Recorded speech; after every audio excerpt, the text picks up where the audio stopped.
truck at Water. Crafton today. I was busy getting a temporary crown this Oh, afternoon. did you? Oof. Oh, when I was away last winter, I had a totally cracked tooth. I couldn't figure out what my problem was. Oh, you didn't know it's cracked? I just got much miserable. It's taken so many medicine. Okay, we're I ready won't go to, another dentist. ready to call this to order. Our first budget meeting for the 2020 budget, October 24th, 2019. So we've got some stuff to pass around for us. Oh, boy. Should be 4. Yeah.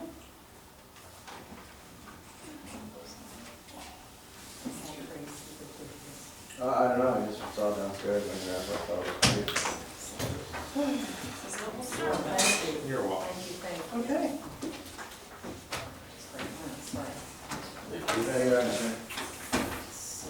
Alright, so most of you probably remember this from last year, but for the one newbie we've got to the Crafton budget workshops, we have our friendly neighborhood line item review comment sheets. So the best way to make sure any of your comments get incorporated in a budget revision is to write them down with the line item beside them, with your name at the top of the sheet. That way I don't forget it. And also we have a record that if you wanted something done, it gets entered into the annual budget folder. So please, please, please use them. It helps me out a lot in tracking any changes that need to be made. Oh, gonna yours right away. Also, we have an assortment of pens, pencils, whatever, so if anybody needs any writing utensils, I'll pass them out. Oh yeah, and also they like it in your desks, if you have a desk tray.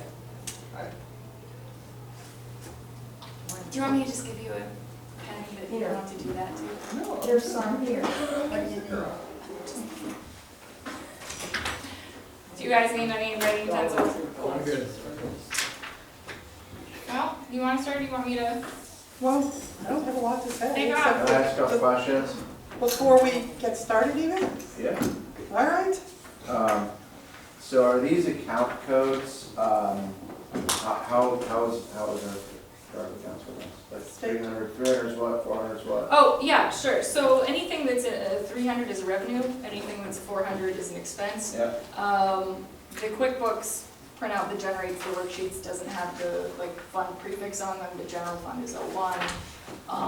Road fund, I believe, is 31.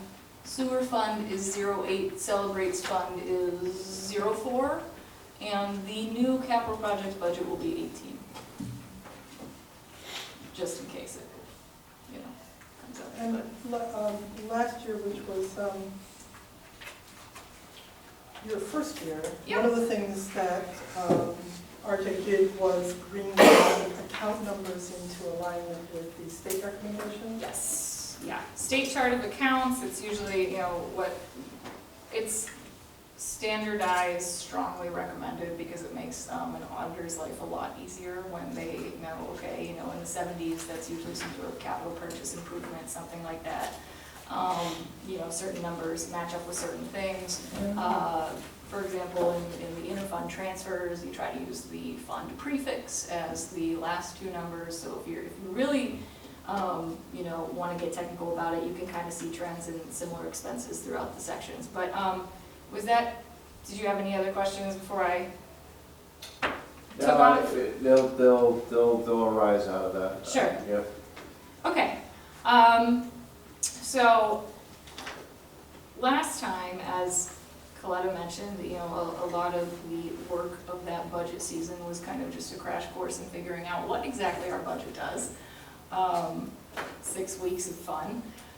So a lot of line items were realigned to be broken out into more accurate sections, so we can get a better idea of sort of what the category expenses are. Some revenues were moved around, there wasn't quite as much of that.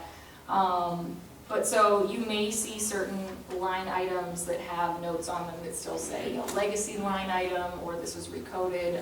For the most part, those have been kind of cleaned up, but if there's a dash through the budget, usually I've noted, you know, that this is a legacy line item, you're looking here, or we did this or that with it last year. However, they don't drop off until 3 full years after you haven't done anything with the account. So, you know, sorry for the remaining clutter, but we're getting there eventually.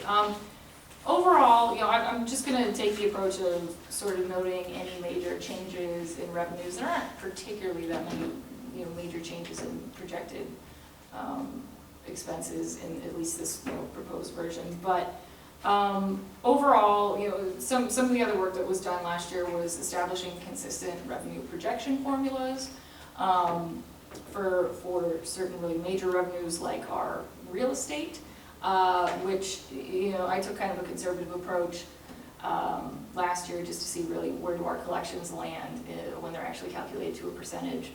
So you'll see, I highlighted a couple revenues right up front in green. Those are the ones that, you know, are kind of seen a major projection jump just because either we've had a couple years that have done particularly well compared to, you know, what the previous trends were, or the formulas are a little more in line with a more generous projection now that I've seen sort of how our budget works, how our revenues tend to accrue throughout the year. So anyway, 93% collection projected for real estate taxes, the sewer fund revenues, yes. Oh, okay. You're gonna dig in or give us a summary of? This is sort of a summary of what exactly we're looking at. I mean, we're gonna go fund by fund, but you know, the sewer fund revenues are actually calculated off of average bills now, things like that. So if anyone has any questions about specifically where we're getting certain things, you know, holler. So am I reading this correct, that our general fund is actually been shrinking by 10-15% a year? Is that No. correct? No. So we went from 4.5 down to 4.0. Oh, I see. So the last column of 4 lines together is just the year to date for 2019. Oh, I see. Yes, Yes. that's 3/4. Yeah. So So we're projecting that our revenues will peg somewhere around 4.6 by the end of the year. potentially, well, so we'll sort of work through.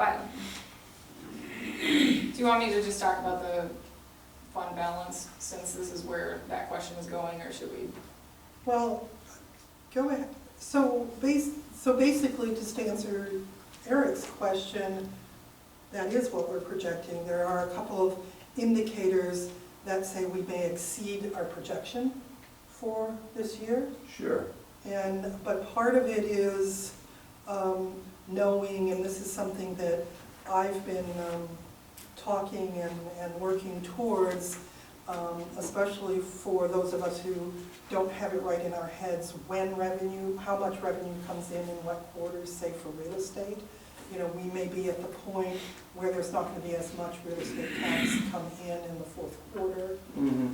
So it's, you know, looking at a straight 75%, you know, are we at least at 75%, is kind of a bellwether. Sure. But there are places where No, we've talked about. What getting a surprised better- me when I looked at it, you're making sense to me, but I didn't see the 1.1 to 930, and I saw 4.5, 4.4, and then 4.0. Right. Right? And that would be kind of alarming if we're Yeah, dropping. Oh, I we're see not- what you're yeah, saying. Yeah, there's yeah. nothing to be alarmed So about. I think to kind of If step. anything, our revenue should be about the same, maybe slightly better, but Yes. about the same as they were in the past 2 years. Well, so I think. Yes, I think that is It's a true statement enough for the Exactly. question that was it's being asked. asked at Yes. this point, yes. Yeah, thank you. Public budgets have to balance with revenues and expenses. So if you have allotted more expenses than the revenues that you project to come in, you have to, you know, budget whether or not you're going to spend down your reserves. So that may affect, you know, how much was projected for revenues versus expenses, because there is a line item for that now, but we'll get there because that's the end of the revenues and the end of the expenses. Right, So- but basically, kind of because, especially since Eric wasn't here, and kind of to refresh our memory, we put a budget together last year with some special items in it with an eye towards a potential, was it 230,000 drawdown of Yes. our reserves, which are at 1.5 million? I think, Roughly. 1.4 1.4. right now. And from what I'm understanding, we will be drawing little to none of that down because of various things that did and didn't happen this year. And Yeah. so we are looking to end the year very much on target. And one of the other interesting things is that our reserves are at a point that between the general fund reserve and the sewer fund reserve, we're averaging earning about $25,000 a year Each in each, Yep. so a total of $50,000 in to interest, good in yeah. our reserve funds. So I mean, well, okay, let's just follow the overview and we can get into the nuts and bolts later, so it's, I want to try and keep it structured because I could wax poetic about public finance all day, so. So let's do it by the numbers. The uptrend in our real estate taxes, which is, our biggest general fund revenue, the school district has been proactively filing, assessment appeals from, what I understand, for new sales that are significantly higher than the assessment price. And a lot of that certainly has to do with Pennsylvania's aversion to state or county-wide reassessments and how things tend to get behind over the years. So we've been going up. Does the school district generally win those, or do they generally lose those? To some extent, it seems that they almost always win because we've regularly been Can we track that going number up. next year in the win-loss ratio?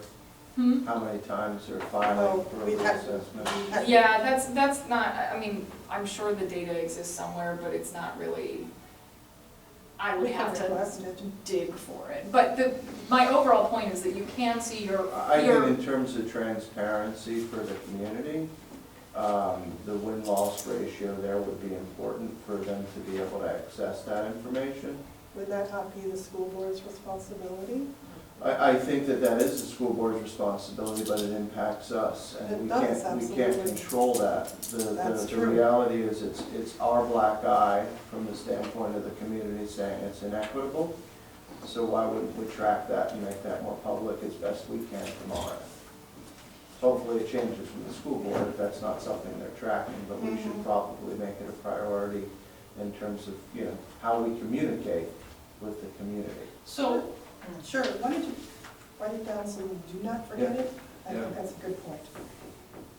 the sort of where I was going with that was that our assessment Pardon? Someone over here? I know? Yeah, I was gonna say to answer his question, I think the easy way to do it is if you had a sale, transfer, it's just a simple equation, is it greater than or equal to the sales transaction? If it's less than, I think you could probably count it as a loss. If it's equal to or greater than, then it's a win. But If you want- does not the valuation appeal happen after the sale, or does it happen before the sale? No, it's after the After sale. the sale. So, And I think that the concern that people have is, why did they reassess this guy and not this gal, or whatever the right, situation and I think, might be? the general rule of thumb is if a property transfers, and it transfers at a much higher value than it's assessed at, then Sure, that's the good. appeal, right. That is good evidence that that property, is worth what it was paid for. I don't debate the mechanics of it, I'm just saying the reporting of it is who wins versus who Right. loses. It's not Sure. easy for the public to understand that, and I think Okay. it should Yeah, be absolutely. fair, right? It should be everybody wins or everybody loses kind of a thing in terms of how it's looked at and what the details are, so people can feel into why it won or why it did not. I have no quarrel with that. Yeah. I wrote down. Okay. So the number that I use to project the real estate tax revenue is, the publicly available number anyway, is the total property assessment in the borough that is taxable. And that's available on the Allegheny County website. They update the certifications, throughout the year. The October 11th and October 18th ones were the same. The October 18th one is the latest. It went up by about $2 million. That seems to be a pretty consistent annual raise.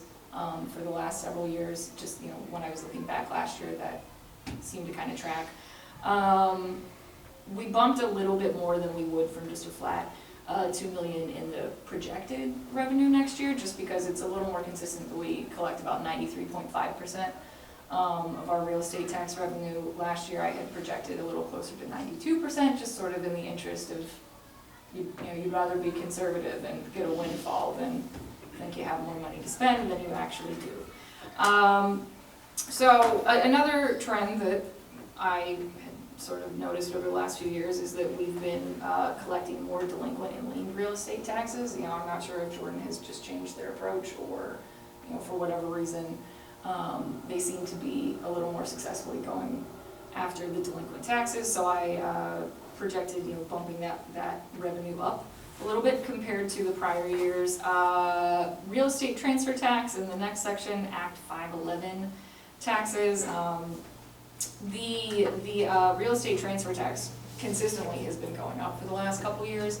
We took a look at, just sort of the sale prices overall to see if there was any really large sale that would have done, sort of an outlier spike this year. The answer appears to be no.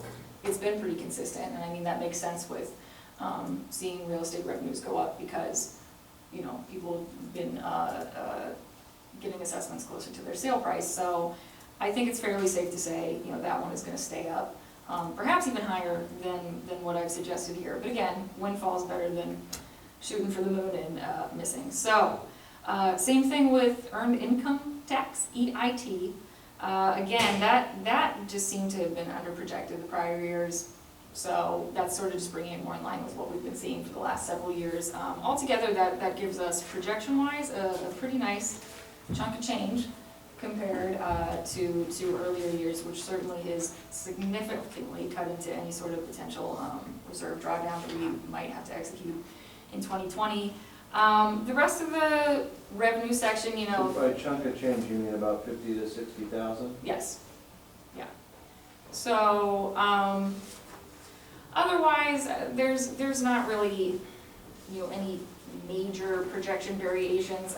If you go to page 2, section 341, interest, rents, and royalties, as Clutter was talking about earlier, that income on investments line, it's just a tiny little section, so it's the first one. It's become clear sort of how much interest we tend to earn based on what our reserve buildup is, so that one bumped up significantly, gives us about an extra 20,000 to the budget, because I don't really expect with at least this current proposal that we'll be spending that down significantly, that it would affect how much interest we're pulling in on sort of our rainy day fund.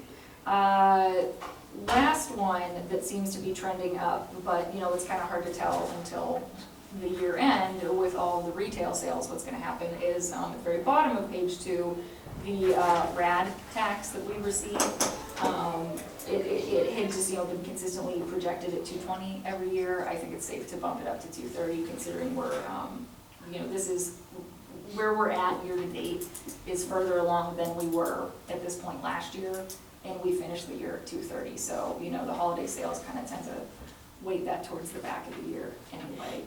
So again, another 10K that we picked up there. Is the county projecting something similar? They don't really send us those numbers, so I think that's just kind of looking at where we've been in September years prior, and we're doing better this year already. So, and it may also be because I believe recently, probably within this year, Pennsylvania started taking sales tax on things like subscriptions, so subscription boxes, Netflix, different digital purchases that they weren't collecting sales tax on before. So depending on how that gets coded, that may contribute to seeing it continue trending up. So I don't think there are too many other things to call out on the revenue end. The revenue for, if you go to page 3, 362 section, in the permits for building. Can I, before you leave that page, can you stay on page 2? Sure. What is the public nuisance remediation payment that we collected $1,800 Yeah. on? So last year,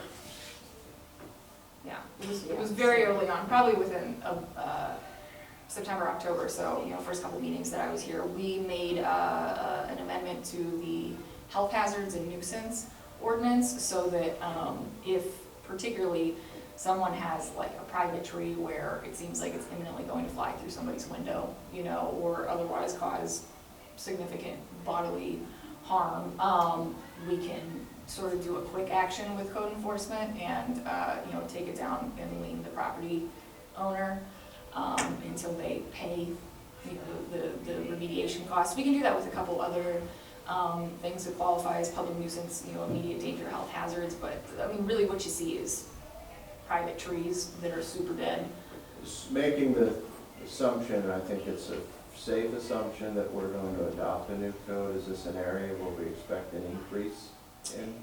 Well, this wouldn't be part of the zoning ordinance. Oh, this is just a. This is building just a code enforcement. Yeah. Yeah, Okay. yeah. So, I mean, there's a matching line item, and it probably would be the 413, 414 section, which is where we build the expenses for any of that work that we undertake. I mean, sometimes you're not gonna get paid for it, you know, and then it becomes a lien against the property.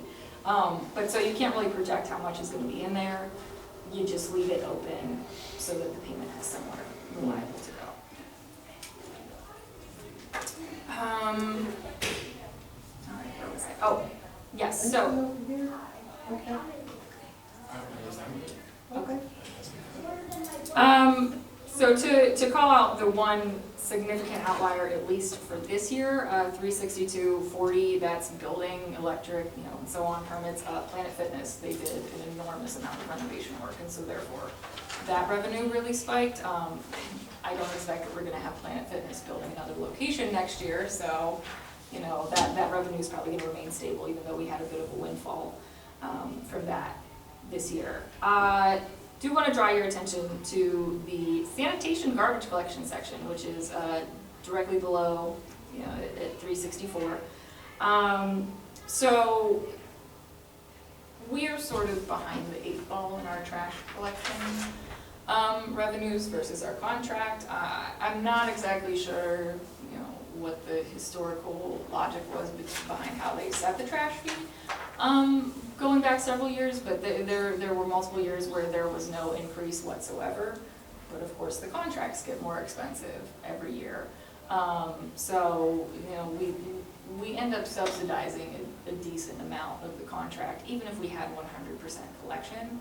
You know, where the fee is at would not necessarily cover the full value of our trash contract. And going forward, there are some different options, you know, to look at dealing with that the next time we do, you know, a full bid for a trash contract, pursuing having the waste hauler collect the fee. You know, then the revenue would disappear from our budget, but so would the expense of the contract. But for where we're at right now, this is, you know, kind of the format that we have to stick with. So I'm just recommending that we bump the annual trash fee from, I believe we took it to $220 last year. That was a $2 increase. I would propose a $5 increase for this year, because that would sort of keep us on par with covering at least 85% of our trash contract. And of course, that's prior to the discount if you prepay it all upfront at the beginning of the year. $5 per household. Yes, yes. Is that quarterly or is that annual? That's annually. And what would it cost us to bring it to be revenue neutral for us instead of a subsidy? In the 250s.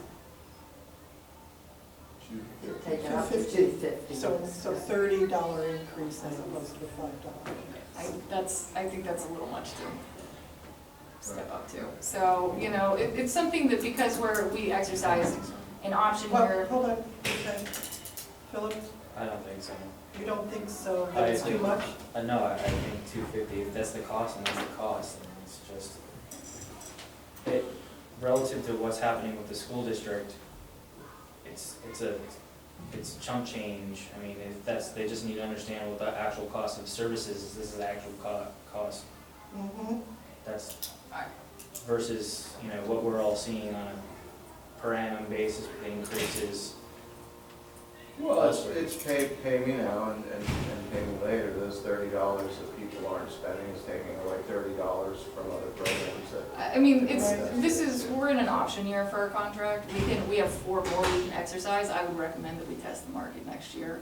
And not make any big moves right now. Well, we're talking about moves with regard to who's gonna haul our trash, but not necessarily what we're gonna charge for it. So, I mean, basically, it looks as though there is some concern on council that this is an area we should be looking at, bringing it up to zero revenue. Concern I have is just more so Zero about, cost. is the public aware it's being subsidized?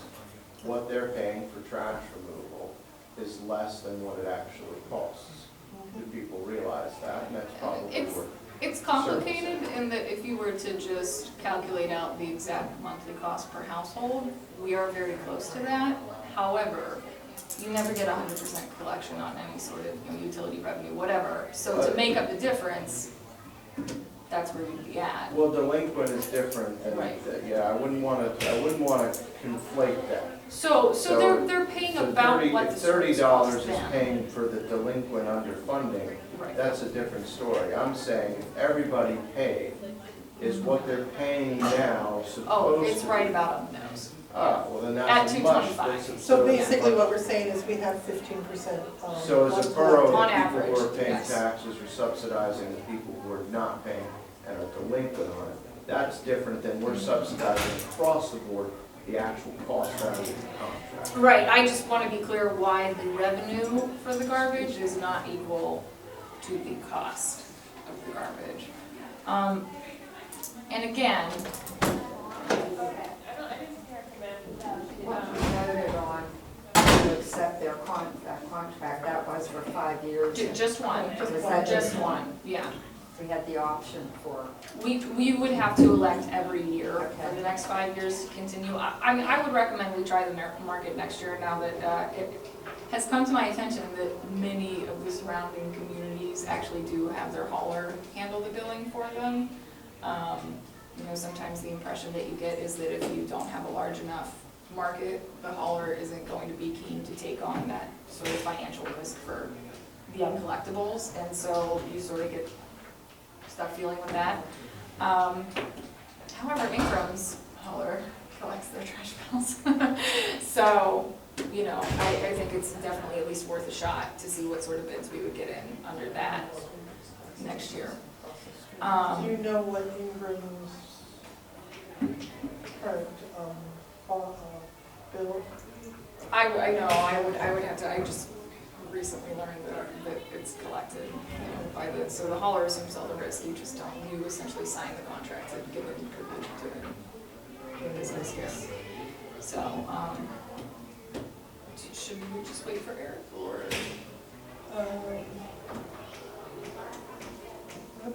It's probably on a business call, so. Oh, okay, I didn't know if he was like, Yeah. you know, talking to anyone in the hall, so, okay. So turning to page 4, which is sort of the very end of the revenue section. Couple more line items that are, you know, not a projectable budget amount, but they're left open for revenues, you know, just sort of random refunds for things that come in, overpayments and whatnot. Another user fee that I would suggest we bump up a little bit is, I guess you can call it user fee. Currently, the military banners, when someone signs up, it costs $85 for you know, the printing of the banner and labor to hang it, and also all the hardware.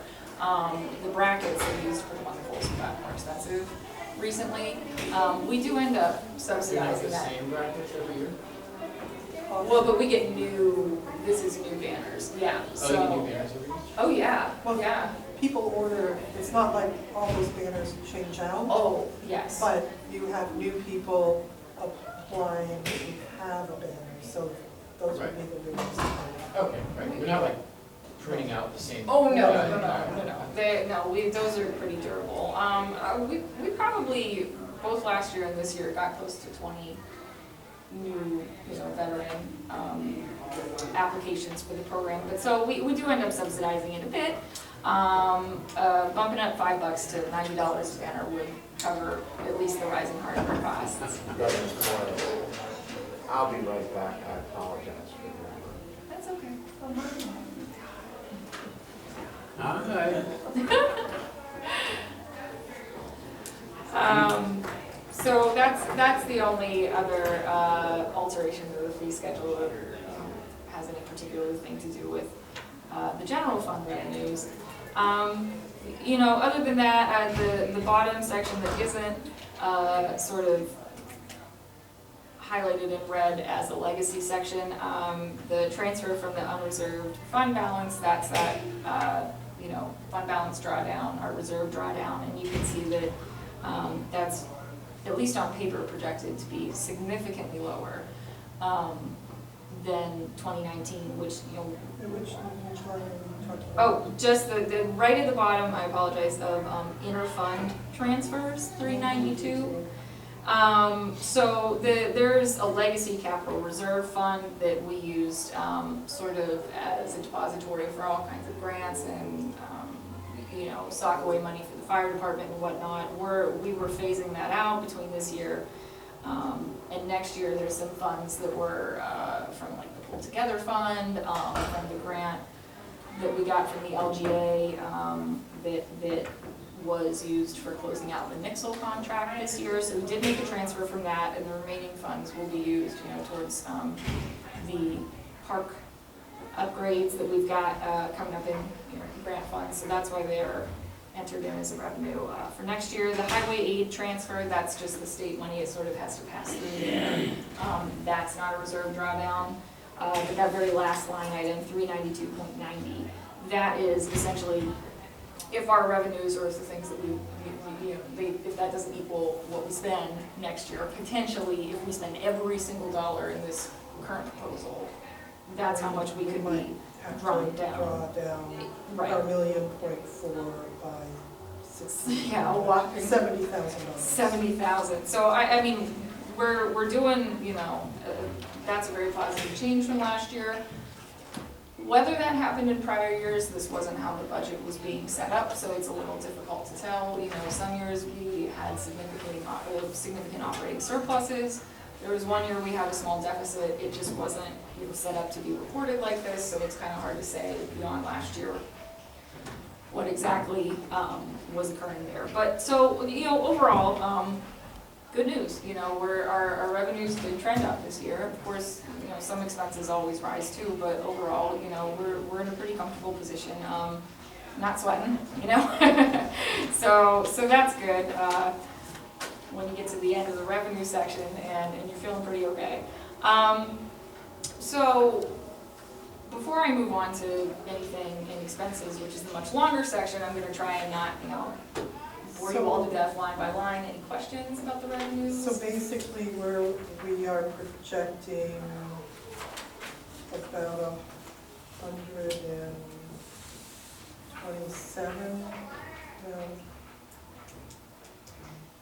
130,000 more in revenue for next year. Ish, yeah. Because that final number includes, you know, the reserve drawdown Yeah, line item, so you kind of have to yeah. see that. But I mean, the fact that our total budget has remained very stable, you know, we managed to sort of control for inflationary costs really well, even while taking on, you know, a couple things like grant matches, some capital improvements to rec facilities, things like that. So that's good news. Any questions, thoughts, comments? No? Well, Good with our- up to this point? When do you, with regards to like input to line items, we're just going over the high level, right? This is just high level drive through the budget. You ask for questions, I'm trying to. If there are any questions on any of these, any suggestions, any input on any of them, I think we should address those Now is the time. now before we go on much further. Okay. So this is through, I guess I can put this in motion or it's, some of the things I'm thinking are probably gonna go under public works. So we're talking revenue at this Revenues, point? yeah. Revenues. So I guess my question on revenues is, and Claudia, you and I have talked in the past about, permits, things such as roof permits. I think their season said something about a roof permit, something along those lines, and I wanted to follow up on that, because I want to incentivize. I'm sorry, I'm, Yeah. okay, are you thinking like dumpster permits? No, or- like, Season had said that she was starting to enforce permits for roof replacements, and I'd like to go take a look at those fees, if there are fees, or if we're not. So If that, that okay, was an so, inaccurate statement, permit- but I guess basically what I'm saying, if there is a fee for somebody to replace the roof, I would prefer to strike that. I think I would go into the, not code enforcement, but building inspector. Yeah, that would be like that 36240 line, which is permits for building, electrical, plumbing, mechanical. I'm pretty sure that windows, roofs, and doors are not covered underneath permit issuance. I Well, think, the roofs are if they're actually going in and doing the reconstruction. If you're Yeah. putting shingles only, there's no. removing and replacing is also what you're saying, that's covered. If you're reconstructing the roof, putting a square roof on a round roof, for example. Or even replacing not that any of that's a the real thing. Replacing the wood. deck? Right. Once you replace any of the structural parts of the roof, not the shingles per se, as a covering, but if you go in and actually do, Like working on the timber. if you start having the total wood Is that about like replacement. redecking? yes. See, That's what this- I personally don't feel as if, a person that owns a 150-year-old home in the community should have to pay a fee, because it's ultimately, with these older homes, you're going to have to redeck. I would disagree that the lion's share, you can get a professional in here, and I'm by no means a professional roofer, but they're not replacing the deck as a matter of consequence on a typical roofing project for a 200-year-old home. That roof is gonna be sound and intact, and you're probably gonna want that inspection if there is something that they're going to be getting into. Anything It's- like It's that for the would be safety of the responsible. homeowner at that point.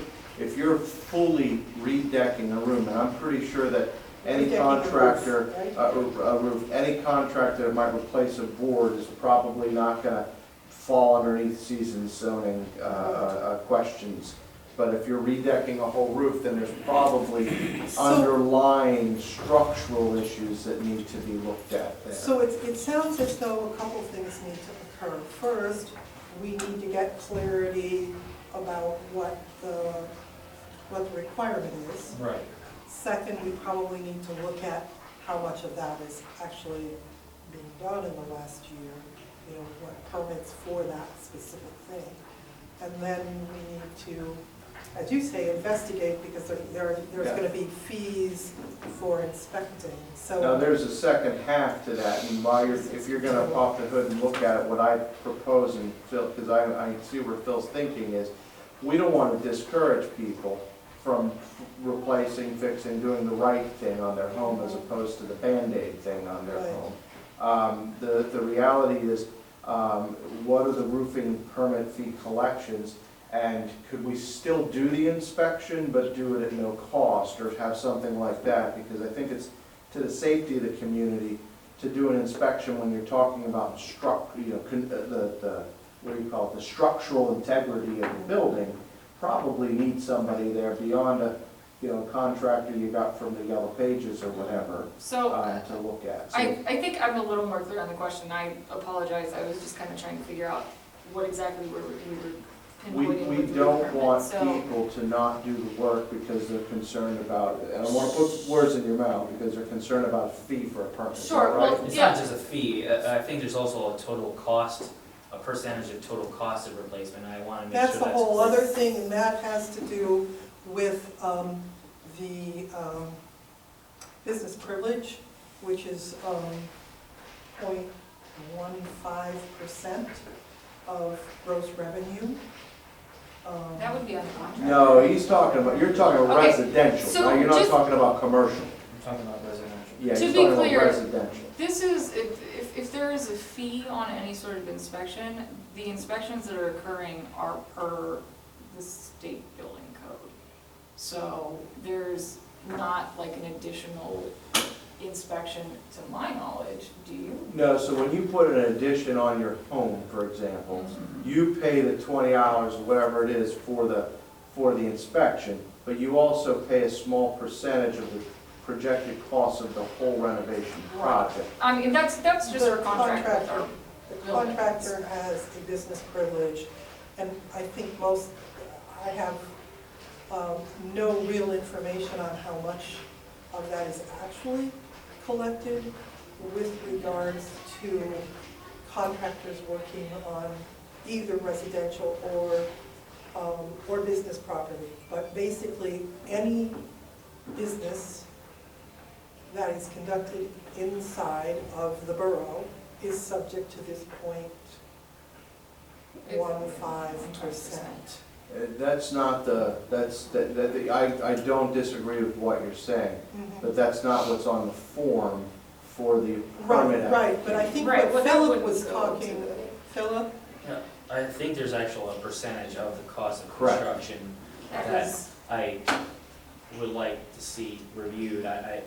Again, so just to be clear, we're proposing subsidizing roof building permit fees. no, what I'm No. saying, it's not Okay. subsidy, I'm saying they're doing us we want to incentivize Some of people those to make unseen the, costs, that's what he's saying. You can't quantify the cost of these when they pollinate trees, but they help farmers every year. No, that's not at all, that's not at all. So So he's this saying is, that people fixing their roofs is a good thing, so we don't want to disincentivize that. That's all he's saying. Right.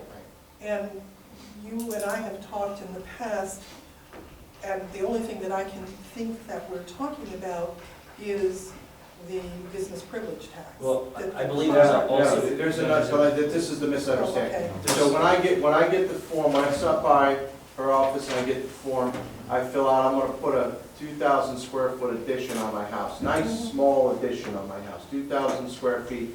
And then I fill it out, and that's, say it's $400 or whatever it is for that building inspection, permit, blah, blah, blah, blah. There's also another box down there where I say, the cost is just gonna be $92, probably not the real cost. And then I pay a percentage, it's 0.1, 0.2, 0.5, I don't know what the percentage is. I pay a percentage of that. So I pay the 20 hours for the application, for the permit, the inspection. Okay, And then I pay another little bit of money for, but that little bit adds up, especially when you're putting a big roof on a house and that sort of thing.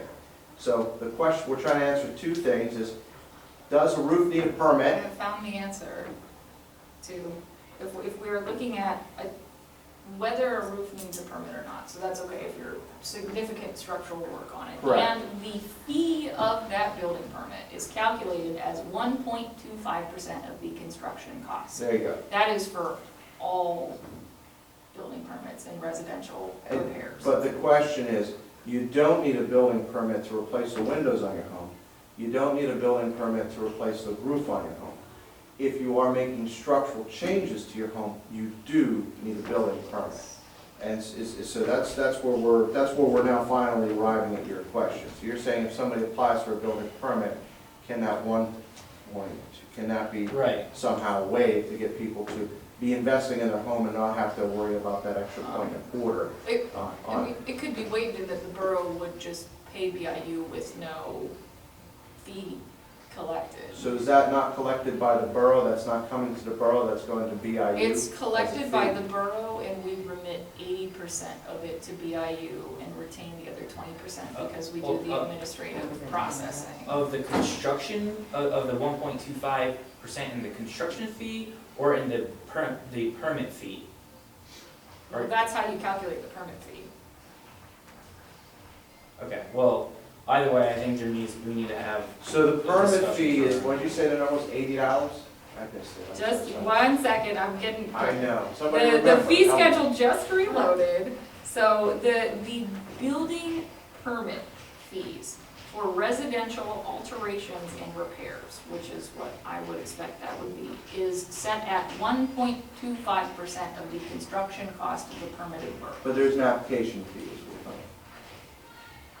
we're talking. It's $20, $40, $50. Let me look, well, there is a minimum fee of $40, so $40. if that does not calculate out to at least $40, you're paying. So it's $40. either or, Bill. That's where it's either you pay $40 as a minimum, or you pay 1.25 points of the total value of the project, right? Whichever is higher is what you're required to pay. Now, that number then is split, 80% goes to the building inspected company, 20% of it comes back to the borough. So really, in order to be a revenue neutral event, outside of the costs of your processing in the borough office, to be a revenue neutral event, we would still be outpaying that 80%. So you could take that 1.25% or the $32, you could reduce that to $32 to make it revenue neutral. So what I would say is, I don't think any of this matters. I mean, Phil, I'm happy to talk about this, but I don't think any of it matters because you spend $10,000 on a roof. This 1% is real money, but I don't think that's going to prevent somebody from replacing their roof versus repairing the roof, because the reality is a roof doesn't need a permit in the first place. So I would go back to what Susan said and say, why are we giving code violations Yeah. for roof replacement? I think that what Maybe she she's doesn't getting at is that people that are doing work without obtaining the appropriate permits are likely And going to it be sounds as cited though we going need to forward. be very clear with code enforcement about differences. Yes. Do we know that she's not?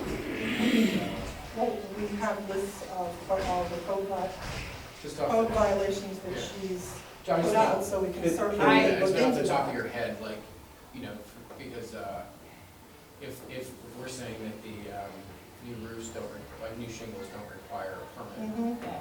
and there's miscommunication or confusion there, Yeah, we don't want code violations. Well, she definitely knows that. Okay, cool. And I think in our monthly report, did we get the list of the, Yeah, the types of violations and the results, whether they were open, so closed, they're and in our, whatnot. Yeah. I Yeah, think monthly report. this would line up with the discussion that if people are doing work without getting the appropriate building permits, they're likely going to start seeing citations for that, or if you can't find any sort of document of building permits for your work that clearly required it, like an addition on your home. Can I make a suggestion here that might maybe clarify this for everybody? Because it doesn't sound like this is a fee issue or budget issue. It sounds like a communications issue, perhaps, yes. right? So we have, and I was part of it for a little while, we have a group that's a zoning, like we have a zoning Committee, yes. committee, Hearing board? hearing board. Uh-huh. Can we ask them as part of their work, because they're the ones who see these they see that when there's something that needs to be debated and that sort of thing comes through that group, why wouldn't we ask them to put together maybe an FAQ of, when do I need a permit? And we can place that on our website, or have it as a general handout for somebody who stops by the office. And anytime they get a building permit application, we give them an FAQ, Yeah. right? Frequently asked questions of, when do you need a permit? That's on a lot of, that's on Ben Abbott website. Ben Right. Abbott is like literally. Yeah. I'm sure it's done everywhere, we just haven't gotten to it I'm sure here. there's a document that our building Right. inspectors can provide that we can add. So that's separate from the zoning hearing board, which would be a variance application. And to get to that point, you have to file for a building. I'm permit just saying to first. ask them, So- because they're kind of subject matter experts from some standpoint. I've met them, they're pretty, They're awesome, Yeah. but building permits are a separate thing. but in the case where something is off, it comes to them, so maybe they would be a good resource, or maybe our building Our inspector would building be, inspector. I don't really Yes. care how you solve the So problem. basically what we're Mark, saying is but we can need more just- communication. that. Yeah, can we have an FAQ? FAQ that's Okay. readily available and easily surfaceable by the community? Yes.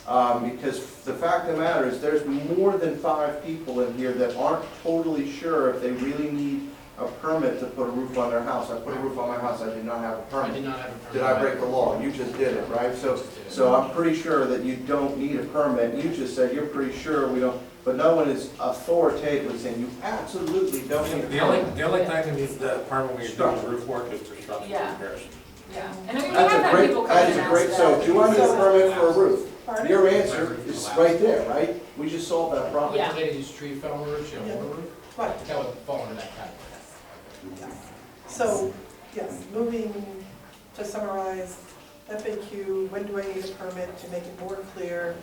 We can do And that for sure. Yeah. Phil, I don't want to put words in your mouth. Is that helpful? That's helpful. All I'm trying to do is make sure the rules are applied fairly and. I'm sure you don't want to disincentive for somebody to fix a roof. That's right. Correct. Somebody Well, say, you know, $300 one permit. person does it, the next person does it, one gets hit with a violation, the next person doesn't, it just has to be done equitably, and then, And that's, and I I'll- think that's what the effort yeah, truly and is. then again, make sure that And we're setting the right. The only fee they'll get hit with is a dumpster fee, if they place it on the street. Right. What is it, $10? I think a dumpster permit. So, again, I was just in closing, what I'm trying to, put forth in policy is, we're trying to incentivize people to make the right type of investments. Again, Crafton Borough has a lot of opportunity, but there are headwinds here, and we don't want to add to the headwinds, because we have things that are outside of our control with regards to, making Crafton and the Carlton School District a attractive place to invest in real estate. Who's paying the dumpster fee there on Noble Avenue at 96? That big That's on green- private property still, It's isn't on a it? private Yeah, property. it's Oh, only- so it can just sit there. That's Yep. Well, it depends on the permit and stuff like that. There's a time limit that's put on the permit, how long the dumpster's gonna stay there. It's been there for how long? It has been there for quite some time. Quite a bit. I mean, That's really, all. now people are just coming past and just throwing money. That's all part of The it. dumpster Great permits place are- for an FAQ question. How long am I allowed to have a project incompleted or a dumpster on my property? Those are the kinds of questions that I'm exactly referring to, should be on You FAQ. can renew indefinitely, but I think it's something. But you have to renew, is the point, Yeah. right? You have to renew, and so what I'm saying is that, I don't know what you're talking about. Okay. but So- probably something we need to- To kind of get us, I don't mean to He's cut back on anything off, track here. Yeah, we are. but on this budget workshop topic, Right. you were out in the hall when I asked, are there any overall revenue questions, which is how we got here. No, the only question I had that I wrote down, and I think is probably good for us to track, and I suspect we may not be aware of, is do our delinquent taxes track? Because you mentioned that we're having kind of an uptick in delinquent taxes payments. And I know that I go to a fair number of Carlton School Board meetings, and I know that getting people to pay their delinquent taxes has been a focus there. So my question is, do we track our delinquent tax rate versus theirs? Is there any sort of collaboration or sharing of delinquent tax properties between the two entities? It comes from Jordan. Yeah, and I believe So- Jordan collects for both of us. Right. Yeah.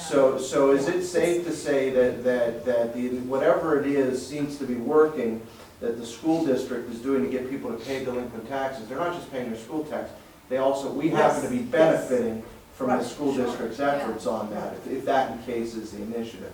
So is it fair to say that our delinquent taxes are tracking closely on a fairly one-to-one basis with It what should the... be, and we can certainly have Bill Leonard from Jordan Tax come in and talk to us about it. I don't see any reason to talk about it, I just think that maybe it's something that we're tracking as a key metric, saying, no, because we don't want the rest of the community to pay the burden of the whole community, including the people that aren't paying their taxes. Oh, perhaps a way to do that would be to take a look at the school line item budget and see kind of how their delinquent and lien real estate tax percentage change goes year over year and how well that scales with ours. Because I mean, that I would would kind of think that reflect. Jordan can provide that as just kind of a spreadsheet, right, annually. Well, Well, they we can- can ask, for sure, Whether they compare the two, but I think that the collection is for both. yeah. Right. The collection effort, or if it goes to collection, it's together. It's not just the school tax. If it goes to collection, they collect for the whole amount. So I think if we spend any time and talk to anybody, we may want to talk to the school board about their efforts to better collect the delinquent taxes and maybe create our efforts a little more tightly there. And if we're interested in increasing it, I don't know, it doesn't seem like we have a pattern here that's other than good in terms of delinquent tax collection. We're doing better, we're trending up as opposed to trending down. So I don't know. Wasn't that supposed to be the guy that came in and did the presentation about finding the delinquent taxes? I mean, that was part of the. Yes, so basically what's happening there is it's not so much real estate right now. The biggest effort, and actually there's no cost to us because the relationship has changed to where Jordan is paying the cost of that software and we're using it. So what happens with that, the initial effort, and they've done, Carissa and Catherine have done a lot of work, and they're really starting to be able to collect more. The biggest place is finding where our rental properties are, because that's where, again, well, over the early part of the year, we found over 300 units. I don't know how many landlords or actual properties, but there are two things that are affected by learning those and affecting it. It goes back to the business privilege. If you've got a landlord who is not reporting the income that they generate from the rent, that's their business privilege tax that we're missing. And so that's. So we haven't seen anything come into the treasury? We are starting to see some of it. We're kind of at that critical stage where it's really, the information is full, and information is clearly flowing, and it is a single source pipeline between our administration and Jordan Tax. So they're getting more information. And then again, with earned income tax, because what landlords are supposed to be doing is when there's a change in tenant, give us information, so that helps us do better with our earned income tax. And that's one of the contributing factors maybe to the earned income tax uptick that we're starting to see. So you're saying that you want to call Jordan and say, track this? Not the same. No, go ahead. Well, what I was talking about earlier is tax delinquency, people who are just not paying their tax. What you're talking about is we have, how many homes are in Crafton? Pick a number, let's say. It's about 3,900. 3,942, not a real number.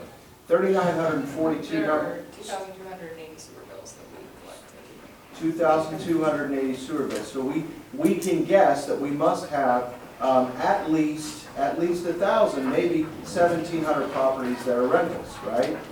We don't have any idea though of how many are really rentals. There's some guesstimates, but we don't really. No, they've done lots of work to validate it, and they've been able to identify 300 more properties in the last year than what we had record of in previous years. Through the sewer? No, Through Mark Schuster. yes, through turnkey tax and assessing, okay, what's going on with each of these buildings. I mean, it's a But pretty you're heavy talking- data entry effort. Yes. You know. I was just talking about people paying their taxes in general. Brad's talking about real estate tax. real estate tax. And what you're making a distinction between is that there's a school board tax, and then there's a local municipality tax, Right. along with the county tax. So when we think about real estate taxes, we've really got 3 different real estate taxes that we're paying plus our road tax. Yeah, that wasn't my question. I understand, I was just Okay, trying to good. clarify. So you got to conflate it. So you're asking about the people who are the renters. No, my original question was that I just wanted to clarify your point, so I understood better. Right. So you're saying that you want to work with Jordan ostensibly to see if they are, whatever the percentages that they're collecting are, as far as trending with it, because in theory, they would say, pay us the 20 mils for Carlington plus the 5 mils for Crafton at the same time frame, so they should be pretty similar numbers. There shouldn't be a spike of, Right. one is getting money and we're not, or vice versa. Right. I think what we arrived at is there really isn't a there, Yes. right? Because the way it's collected, there isn't a whole lot that needs to be investigated, because it is a fairly one-to-one thing, because Jordan's not collecting the tax for one entity and not the other, they're collecting both taxes at the same time, and people don't delinquently, they don't get behind on their borough tax, but they pay their school tax in full. That's generally not a case that would be normal. But I'm really curious as to how it impacts the budget, in terms of what you're talking about. If there are 3,900 houses or You're saying homes, 28? Well, there on average is 2,286 bills that get paid every month, so. well, what's delinquent then? What is, you know? So you're saying the difference of those three? No, then I could be totally wrong on the number I mean- of residents. Okay. You know. So, and again, this goes back to the That's greater, all- this goes back to the We greater We have conversation 6,000 residents. I know we around, have 6,000 residents, but how many residential properties do we have? Yeah, that's a lot of single families. We're in close to 4,000. I think getting at that number helps in the marketability effort that you and I have talked about. If we could say that over 90% of our homes are single-family homes owned by, or apartment buildings that are built as apartment buildings, and understanding what the gap is of multi-tenant houses and that sort of occupancy And all thing. that And I information is think that it would available be, in turnkey tax at this point. and it's very difficult for us to get at, because we don't have a rental database where we are tracking and saying, well, these are not being We turned do. over. We So do, are we that's what's collecting in on the occupancy permits for all of those real estate? They're supposed to be having a permit inspection, occupancy inspection at the handover of every rental agreement. Are Right, we and that's collecting on part that? of, that, exactly, and that's part of what the effort in turnkey tax is, to identify them and begin to enforce across the board all of the different fees and taxes that are due in those situations. So I guess my question is, again, from a budget standpoint, are we confident saying that we know who all those rental addresses are, and that we're getting 100% of the We are occupancy probably permit? not getting 100% yet, and I wouldn't say that we are 100% sure that we have every single one of them at this point. I know that our percentage has approached much closer to 100% than it was. And that as we go forward in 2020, we should be seeing some uptick, but because we have no history, it would be irresponsible to project too much more of a bump. From a revenue basis, it From a would be revenue, yes. irresponsible to project an increase on something we don't have a benchmark. Right. Totally agree with that. Back to Phil's point, though, in terms of understanding this, in terms of how it impacts budget, the valuation, community, and all that sort of stuff. So we're saying that right now, we understand to some degree of error what percentage of those either 2,900 or 3,900 homes are in Crafton, what percentage are rentals? That was something that I know Mark even worked with the interns right before I Yeah, got no, here. absolutely. to better We identify. could basically, We don't Call promote him. that statistic, I've been looking for that for years, I'd love to. well, for it's us- because we were only this past year compiling that data. So we can certainly get that, and that's a good point, and for our marketing effort, I'll check with Mark and get those numbers. Wouldn't the census data would have how many, we have housing units as of July 1st, 2018, according to the Census Bureau. The data is out there, and some of it's collected federally and at state level, we just have to, Yeah, you're Right. probably looking at the ACS. I'm on census. It's the Yeah, the American Community American Survey. Community Survey. Yeah, they do Right. that. But still, it's still an outcry. It's the good. interim, Yeah. it's the Right, in-between how many census. people are Yeah. here, and how many, and it says how many, It should have how many households. Yeah, we and have then 2,800 break it down. households, we have 2,800 2.10 persons per household. right, yeah, that, There are probably The some median, yeah, I pulled that 3,900 out of some of the it. median value of all of the owner-occupied housing units from the year 2013 to 2017 is $119,000 in this borough. That doesn't answer the question. I know, but there's data out But there. the data that I'm asking about is Right, not but there. It's but important, so we can But get that. again, that has nothing to do with the budget, it's an extension of it, part of the conversation, Right. important, but I want us to Right, not so get in the way of moving We can forward. get offline, we can talk about Yeah, what I- metrics I we're may looking know. for and what we can pull out Yeah. of turnkey tax. Oh, boy. All Okay. right. Are we ready for the expenses section? No? One more No. question about Okay. revenue. In the event that we have revenue from real estate, where does that go? The revenue from, if we were to sell any of our holdings? Let's say, for instance, when I was talking to you about Alcosan's potential need for some property, let's say we sold a piece of property, where does that go here? Does that go under interest, rents, and royalties? Where does It that would probably be proceeds from proceeds? asset disposition, and that's where, although I don't know that land exactly qualifies as a fixed asset, but that's where we put, for example, the paper sale this year, when we got rid of the old paper. So we and got may- new one. So it would either go there, Yeah. or there would be a new line item created, Yeah. because we haven't in recent history sold any Okay, villa. I'm just curious. Yeah. But is there anything that, it probably wouldn't happen in this 2020 budget, but like by 2021, if there was a revenue seen from a sale, is there anything state that we need to do, let me put it this way, is there anything we need to do in anticipation, just as a backstop to have? No, you pretty much can open a new revenue line up. Okay, Right, so That's- that even if something happened in 2020, it would get added.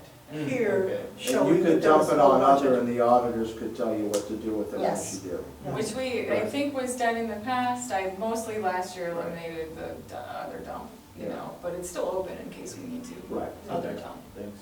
yeah.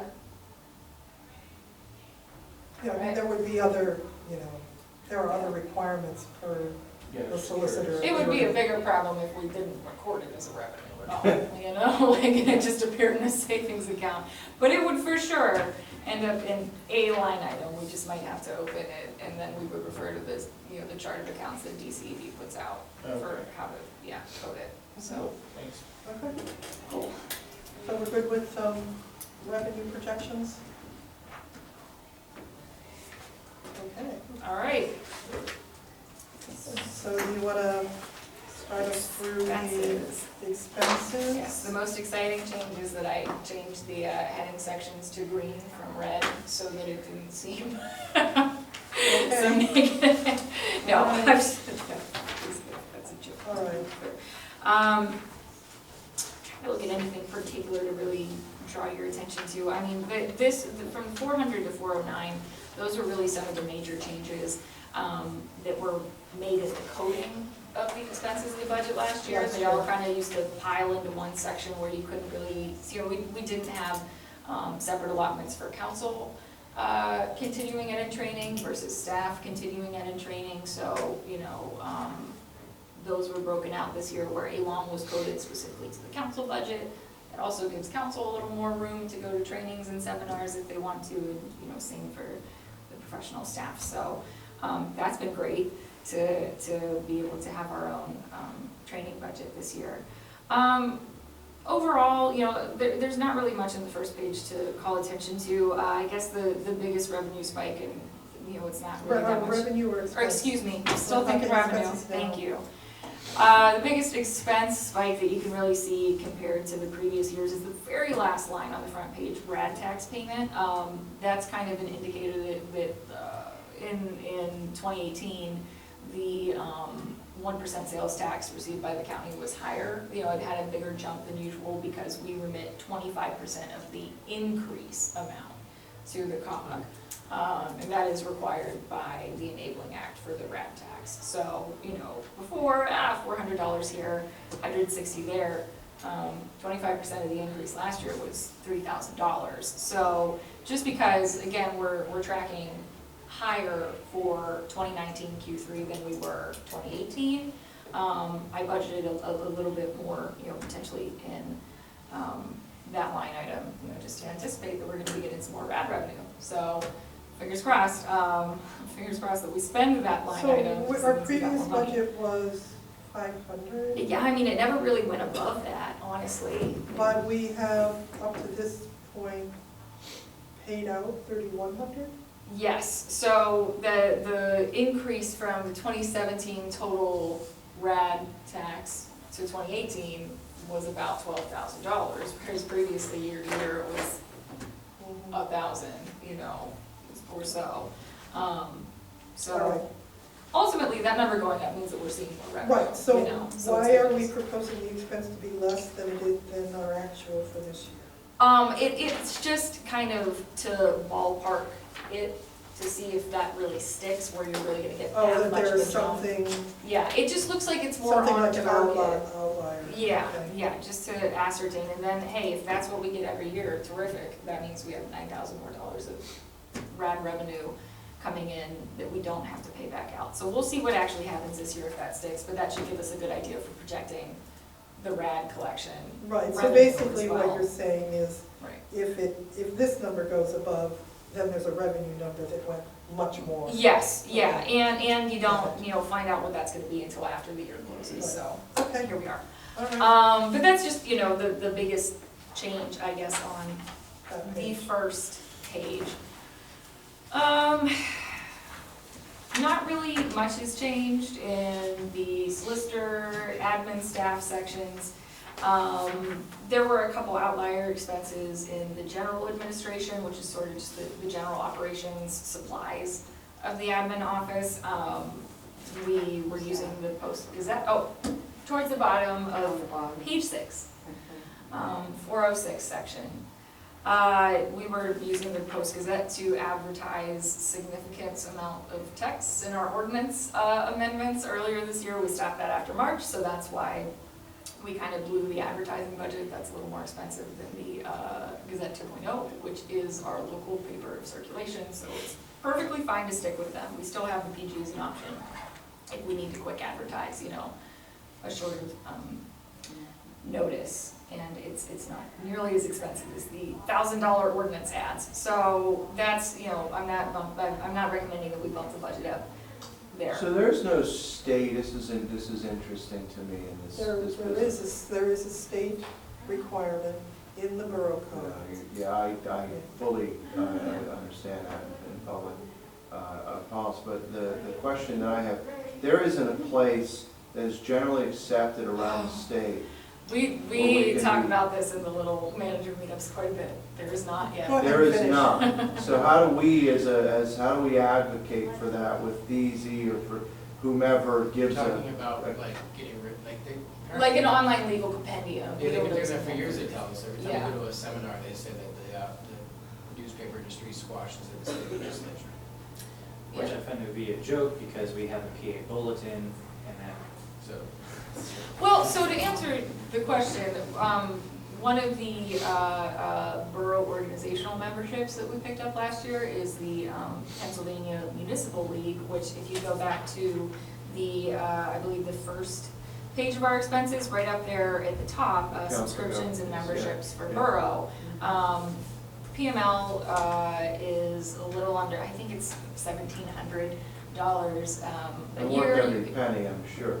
Oh, they're great. It's kind of an organization that's been gaining a lot of Yeah, steam. I guess that's. So yeah. they do lobbying at the We state don't level. need to for things labor like it, I this. just think that, Yeah. is there, given the opportunity, it sure would make sense to have a list of things that should we happen to talk to real politicians above our little borough group here, that's something that's, what a waste of taxpayer dollars. We, To no use. the manager community, as it were, is pretty vocal anytime we get in a room with an advocacy group for that. And how much we spent, what'd you say, $34,000 basically dollars? $4,000. For total advertising, and I mean, probably about half of that was ordinance amendments in the Post Gazette. It's for sort of the way that you can do the brief and then see the full text either online or at the borough. It's maybe $100, $150 in the local paper. There's You a just have to single get on person in there. town that wouldn't like to see that put into their sidewalk or their street. Oh, hey, Or Crafton. we're, sidewalks yeah, or whatever. absolutely. Yeah. But, What a waste. All right, thanks. so not bumping that one up this year because that was an outlier. Yeah. Can I All note right. something from Sure. last year, that one of the reasons why we had to go to the Post Gazette is because the local paper had Folded. Oh, yes, that is true, and they were out for a couple months, and towards the end, I guess, towards the end of 2018, and then it took a couple months for them to get on the regular publishing schedule that they're back on, so they weren't an option towards the end of 2018. And it's not unreasonable to have taken some time to make sure that, they could meet the distribution. But, it was kind of, the paper was gonna go under and then it got bought, and it's back again, and, so. Anyway, all All right. Pretty much anything where there is a line item that's bumped up, beyond status quo, I try to put in the comments what particular, reason that was. For example, in the IT expenses for the office, proposed to add a couple thousand in there because we need to upgrade our server. Kind of a perfect storm of tech from, I guess, the previous company that handled our IT before we had DEP in, where things both in the police department and the admin department are running a little below optimal. So, but thankfully, we're working with DEP to Why do we have a server? to essentially to cloud back up all of our data. To store private emails. Why do we have a server? I mean, why? Are we talking about a physical server, or are we talking about a cloud server? Well, we have, oh boy, I'm not the tech expert, I wish Dennis was here. Well, we can certainly I ask. believe that we actually have a physical server that. You know what, I'm gonna get it wrong. no, I think the situation is that instead of files being stored on local computers, everybody's like Word Thank you. documents, Yes, there's- spreadsheets go We to. have shared server. There's a server, server in the office yes. on a network somewhere, Yes. and is that backing up? So if that goes down, do we lose all of today's No. work? No, it backs up So a couple again, times why a do we day. have a server? I mean, it seems like a, Well, there are Okay. shared office documents that, So we can have, we can talk to Dennis. I just, I can have and him again, you explain. guys speak up, I do all the talking here, you only have 2 more weeks with me.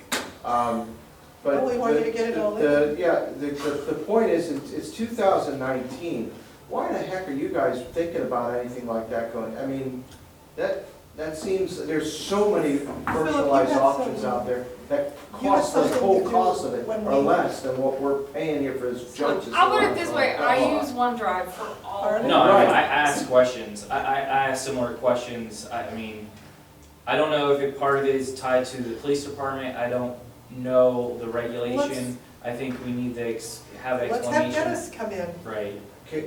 Yeah, and, I just think that in terms of the IT kind of side, you're gonna go through a project that you started already, I think, with how do I say? Tracer, yeah. Right, so there's probably gonna be some things in terms of training that you don't see, some things that you wanna kind of add that into. I'd like to make sure that we're taking care of that next year, so you're not thinking, you don't have to bootstrap it, do it Oh, right. sure, You're doing these yeah. things so that you have the right resources to get this stuff done, because it saves us big money in the long run to invest a little bit of money into making your life a little bit easier, Next line item. yeah? Which are we talking about? So, that's, right below IT expenses, 407.42, subscription services / SaaS. Which part of an expense, that was quoted, I think, for the last couple of years in 462.42, don't worry about flipping, it's subscription services in community and economic development. That's when we adopted Savvy Citizen, and because that was sort of just a community outreach, subscription, it was originally coded there. However, expanding tech adoption, that we have been fortunate enough to be enabled, by council to take on in the office. Tracer, of course, Savvy Citizen is going to, move there. The ClearGov platform, that's sort of the capital projects hub where people can get information about that. We're gonna be adopting the financial module as well in 2020, since, kind of wasn't worth it to retool the 2019 budget with only a couple months left. But anyway, so that is a new line item, under the other professional services section in admin. So if you do that, we get rid of QuickBooks? Oh, well, no, that one's not included yet, but that's the next, now that I figured out I can open QuickBooks on my computer, I'm very crabby that it's an old version. It's not what? So That the it's point is old. that the system that so you're there's talking about, I think online. it's important for everyone to understand it, you can probably do a good job explaining it to everybody. By consolidating these disparate systems into one thing that talk together, you get better Yeah. reporting, you get more meaningful things, and they're more reliable, because where's QuickBooks hosted right now? Oh, well, that's one of the things On on the your server. machine? right? On Or the- somebody's On the machine. server, yeah, they're using an old version, they're not using even QuickBooks Online at this It's point. old. So, But so, a yeah, bunch of risk in that, you Yeah. know, and I mean, the previous format for the things in Tracer were clipboards and spreadsheets, because we just, you know, we didn't have the tools. So, that line item also includes the couple thousand that were authorized and then not to exceed for the training, the onboarding, working with the tech group there to get us online, to that note. So, which was the next thing that I was gonna flag anyway, since it's a new line item. Although regretfully, I forgot to highlight in purple, which most of the new line items are, sorry.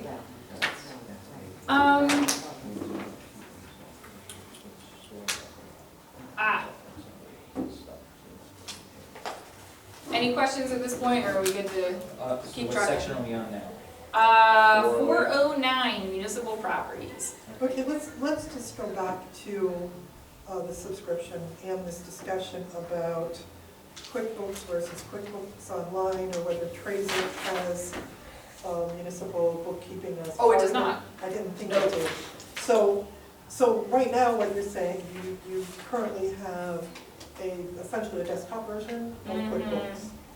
And has there been any thought in looking at the cost of using, at least moving QuickBooks Online? Yeah, it seems to be only a few thousand. Yes. I mean, we've been actively talking about it this month since, you know, Is it comes up. something you're proposing in the budget here? there's a little bit of wiggle room there in case we could think, let me. There's probably about 1,500. Well, that's probably not So- quite, so let's see, the Yeah. 407. 3242. What's- 42. Yeah. Yeah. is everybody here understanding this? Seriously, I mean, I think this directionally is important for us to automate and get rid of, oh geez, what drawer is that in mentalities, right? Oh, That you doesn't you should ask them how We're they talking feel about about 5 that. years ago, 5 or 6 years No, ago. it exists It's today. You walked And into that's what manager's everyone office was- 5 or 6 years ago, it's where is this in what drawer? So But if I somebody, don't think if that somebody, that's if going somebody on. were to come in These and Well, I've take done a down little that bit of workstation, reorganizing, they're so- gonna have trouble paying their bills this month. That's the point. Like, that's perilous. It's a silly I thing. can't tell you anything about computers. Yeah. And that's why I'm saying, does anybody have any questions about it? Because what Colette's saying, I and don't have any questions, what I I'm think they're doing a reinforcing. great job. Fred, She was just told the to conversation's about increase just the giving us budget better tools. Request to do there things for easier. that, and we're trying to say that that's a We'll get good the better idea. tools. Yeah. You need Yeah, some better tools. okay. Get So some I'm better- hearing yeah, that I should I'm with bump up that, that but line item a Don't little say bit. that they have to look around in a drawer for this or that. There's a It's lot not- of that goes on, that's what I'm Oh, saying. come We gotta get them True. some help here, yeah. Okay, all right, we're She's- good, they're we're doing good. well. That's They're why doing we. everything. I think we're all on the Tracer. same page. I don't think, So- they, I Okay, don't think good. staff's being criticized, it's just, Yeah, no one's. there is criticizing. certain things that, And that's why, Staff that's what does Tracer is those. gonna Yeah, focus Rob I'm hearing watching me different- on my grant That's history. why I'm asking you, how you're hearing This this. week, Man, to sure pull you out an can entire question, I'm not drawer just to criticizing. figure out my grants over the years. Okay, All well, right, Good. so, and then, I mean, the other thing too is, you know, is we look at server versus more cloud services and whether there really is a need for server, it might all even out. So I think both of defer those are that things. conversation to be explained by Dennis, because I'm not the expert on Yeah, how well, our system runs.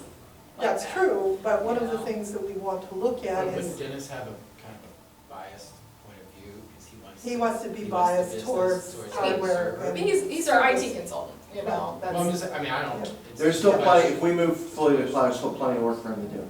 Yeah. That's the Yeah. reality. Still plenty of work for him to do. Well, I mean, you can, like, the companies I worked for got rid of every photo editing suite known to man, and now we just subscribe for $9 online, so. to, yeah, Stuff- Photoshop. Yeah, stuff like that does exist, it's just a matter of. Right.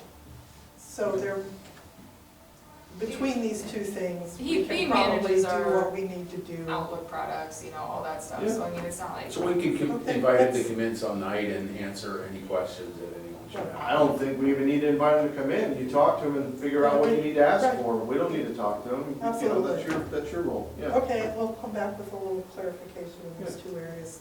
at our next Yeah, you meeting. probably, the only issue is you probably need a little more than what you have, that's all. Yeah, it's, It's on there. so, okay, I see that at least one of you have written down in your line item review comments to bump up that budget a little bit, Yeah, so. I just have notes here, so let's move on.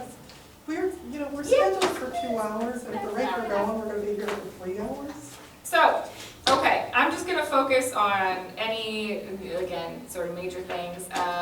Proposing an extra 5,000 into 409.37 repairs/maintenance. That is to replace the fence around the dumpster in the parking lot, which I think will be, Yeah, good idea. a great excitement to literally everybody that uses this facility.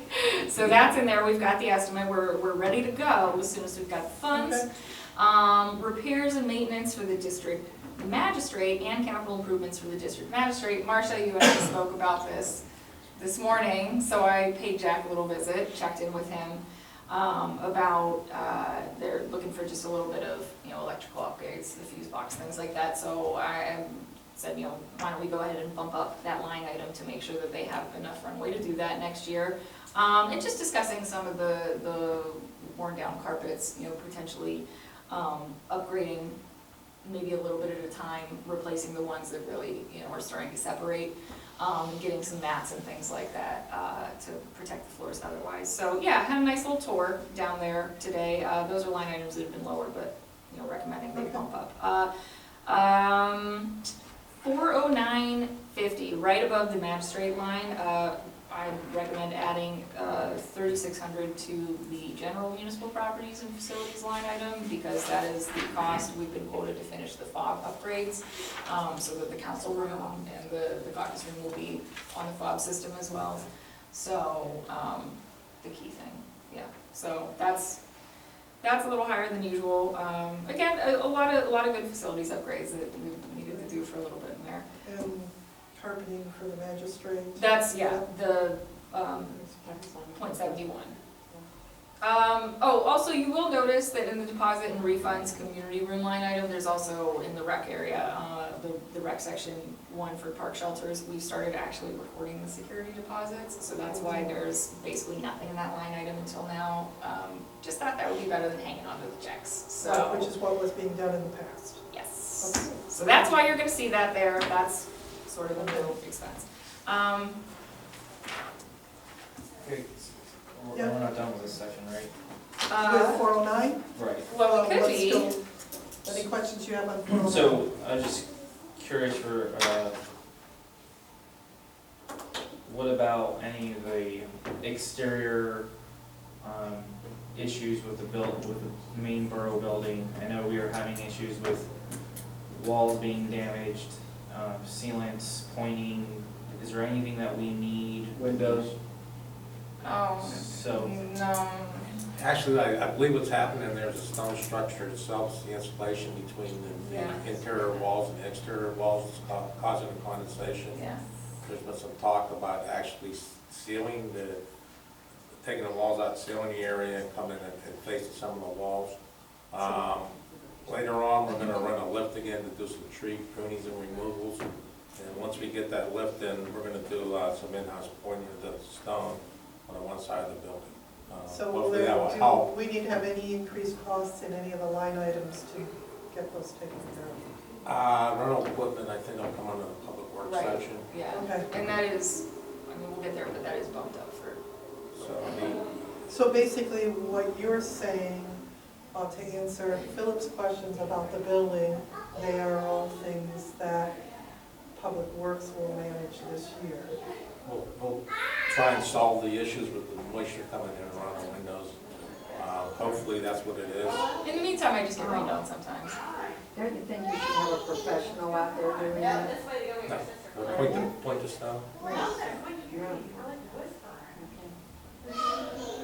So what we're saying is we're gonna go through 2020, or a good chunk of 2020, giving your approach a go.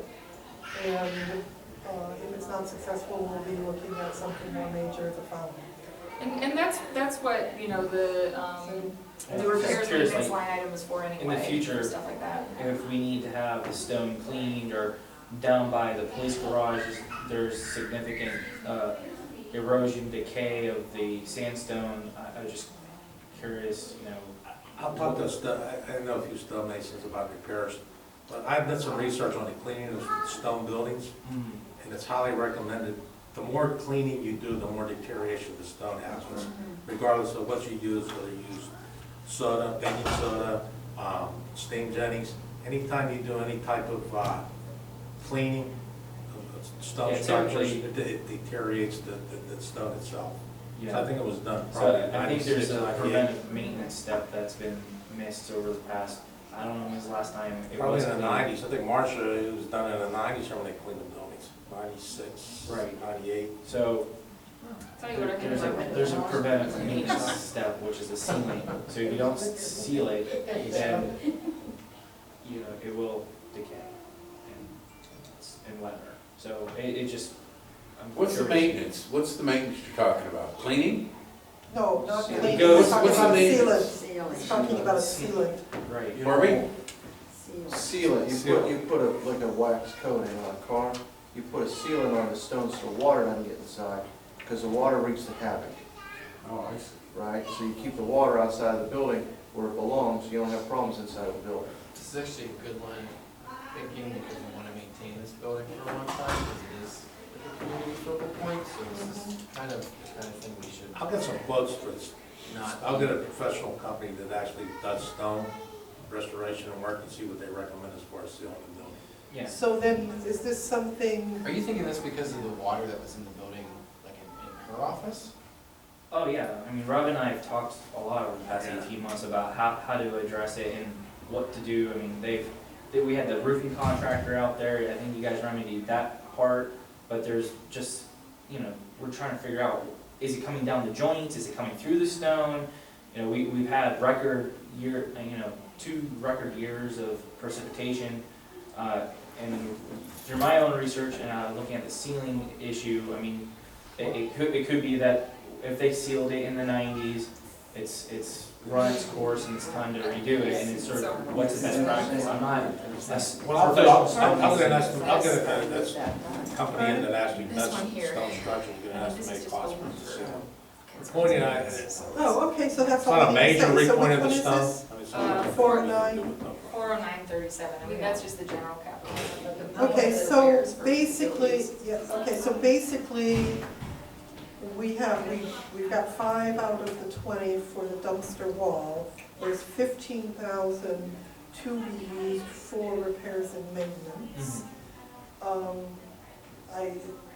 It sounds like you maybe have some concern that you'd like to see more in this budget to allow us to maybe be more aggressive in 2020? Yeah, or at least let's start with hiring a qualified consultant to give us a realistic view of what to do with the main structure or with this building to the community center. I mean, it looks at community centers in decent shape, but the sandstone building, I just have major concerns. Okay.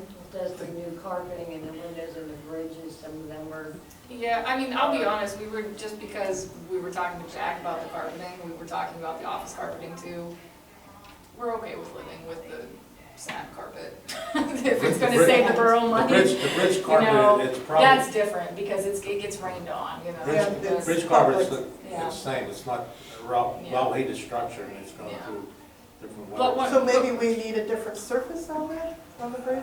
I don't, to find Okay, something, I so don't think what you're carpet's the answer. suggesting, Philip, is consultant to look Right, it and then maybe in over. 2021, we can budget accordingly. Okay, Well, you know, another way to do it that's, you know, more comprehensively is to issue an RFI on what renovation would be. Yeah.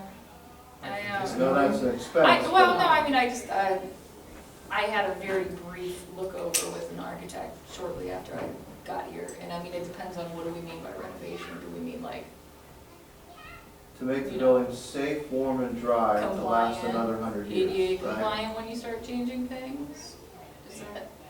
Is that where we're going, or are we just, It who would- knows? Yeah, could be, right? I That's a mean, little under $1 million by their estimate, now, it's just one person. There could be other companies who give us something different. Oh, And so so depending on how far you go, you get to the point, as you well know, that the building has to become ADA compliant. Right. And the initial walkthrough she said that she had shortly after she came here with an architect was something that was just sub 1 million to go that far. So we may be clearly talking somewhere Yeah, I think there's other a than little bit of that. a range in between. Mhm. You know, so it's like, you know, what's good enough, what Just round will. up to $1 million to make the building safe and more dry. No, it's probably more, I mean, that's That's a probably very more of a general- renovation than yeah. a safe, warm, and dry. Well, I'm just trying to Yeah. understand where we're going with Right. the conversation.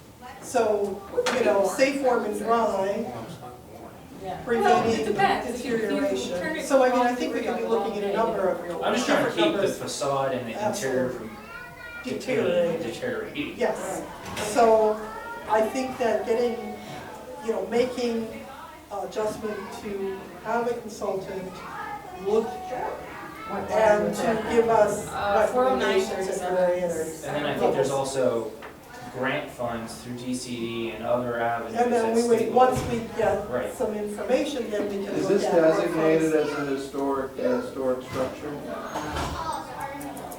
It becomes very hard to renovate these storage Yeah, structures.